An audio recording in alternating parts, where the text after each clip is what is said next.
Amtrak taking new safety measures along its busy Northeast corridor, responding to orders from federal officials. The rail service getting set to install automatic train control, a system that applies the brakes if a train is moving too fast. Meanwhile, the FBI is looking into reports that the derailed train and two others had all been struck by objects big enough to crack windows. The tragedy last week also reigniting a debate on Capitol Hill over spending on infrastructure. Well, we've booked the perfect guest to talk about it, Senator Richard Shelby, a member of the Appropriations Committee and chairman of the Senate Banking Committee. Sir, good to have you on the program. Welcome. Thank you, Maria. Give me your observation on the derailment last week and what this means in terms of spending new money on infrastructure. Well, a lot of people think that you can just throw money at anything and that solves the problem. That's not true. It's not just money. I think that we need an overall conversation with the American people, starting in the House and the Senate. What kind of rail system do we want? What are we willing to pay for? And where will it be?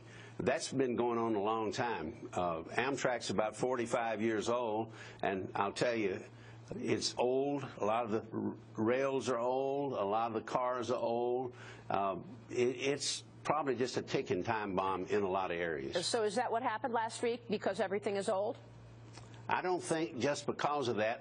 It seems to me, from what I've read and heard, and there's still an investigation going on, remember, but when you're going over 100 miles an hour on a curve, something's going to happen. It's not going to be good. So was that a failure of the conductor? I mean, the engineer? Was that failure of infrastructure?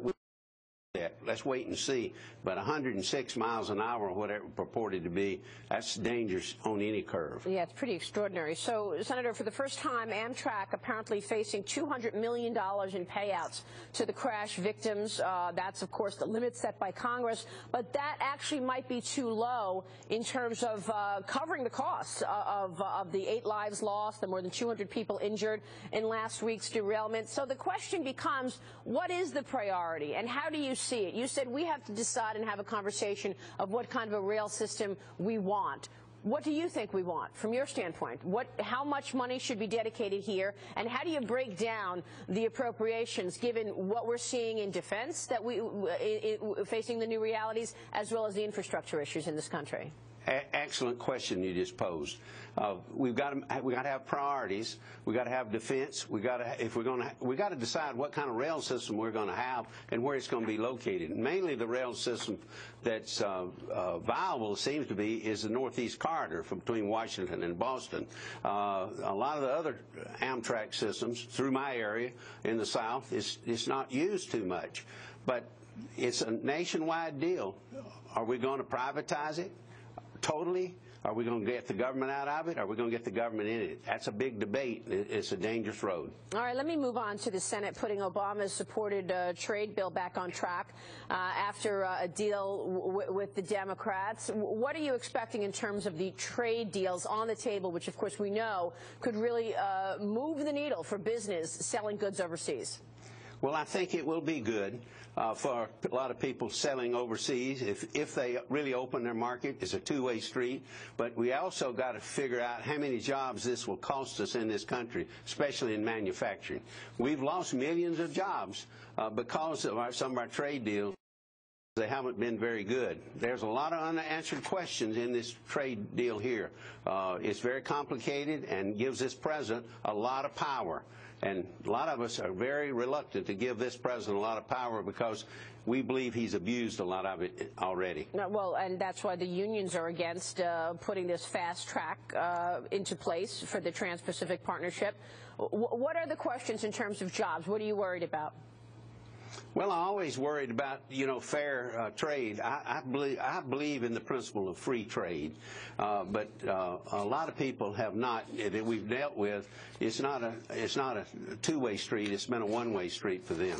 Will this open up markets for us? I'm sure it will, but it will also cost us jobs. We have to weigh that, and I think that's what the Congress will be doing this week. Of course, you've been working on overhauling financial regulations. A number of businesses have said that it's just crippling what we've seen in terms of the ramifications from Dodd-Frank, among others, and that's why they're sitting on cash. How do you want the financial regulations to look different in the next few years?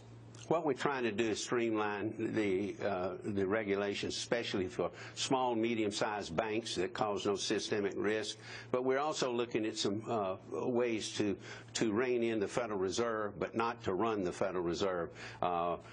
This is a talking piece. I've proposed, I believe, a sound piece of legislation. We will be I'm sure it will be amended, substituted, and debated for a few months now. But I think this is a good start. The level of debate is in a positive area. And you've talked specifically about criteria used to designate systemically important financial institutions, or SIFIs.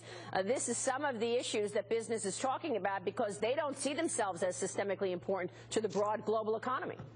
I totally agree with you. I think that it's been an overreach. You take some of the insurance companies, the insurance model is different from the banks. The Federal Reserve has admitted this in testimony before our committee. We're trying to make some common sense out of Dodd-Frank, and it's going to be very difficult. Senator, good to have you on the show today. Thanks so much for your insights. Appreciate Thank you, Maria. We'll see you soon.